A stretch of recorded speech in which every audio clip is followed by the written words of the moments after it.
The Turkish government moved Pastor Brunson from jail to house arrest in July. Although the 50-year-old pastor has ministered in the country for more than 2 decades, the Turkish government charged Brunson with conspiring against President Erdogan's rule during a 2016 attempted coup.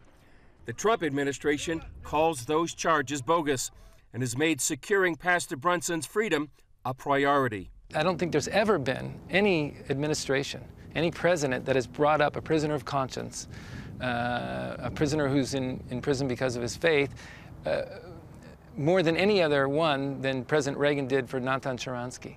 So this is historic. And the Trump administration went beyond talking, leveling sanctions on Turkey that put its currency into a free fall. All of the secular media, without exception, are saying, a pastor, who cares about a pastor? The trade with Turkey is much more important.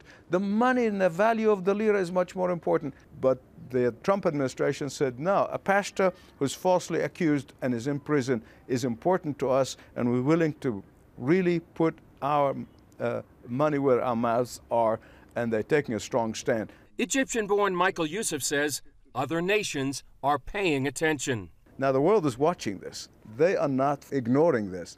They know that they're going to be next unless they stop persecuting Christians. Franklin Graham called Christians to pray and for the U.S. to be careful. First, I would ask everybody who's watching right now, the Christians, to pray for Andrew Brunson. He's been falsely accused. This is just a sham. Turkey, we have to remember that this is a country that is fast becoming a radical Islamic state.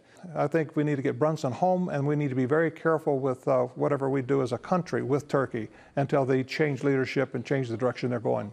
Karam says there's much more at stake than an international crisis between NATO allies. There's been many people, ourselves included, that believed God was going to do something in Izmir, the ancient Smyrna, Izmir, where Andrew Brunson is today, that was going to impact not only Turkey, but all the nations around it. Because it's clear that Andrew Brunson is in prison or under arrest for one reason, and that's his hope and faith in Jesus Christ as the Messiah, not only of the West, but of the entire world. Chris Mitchell, CBN News, Jerusalem.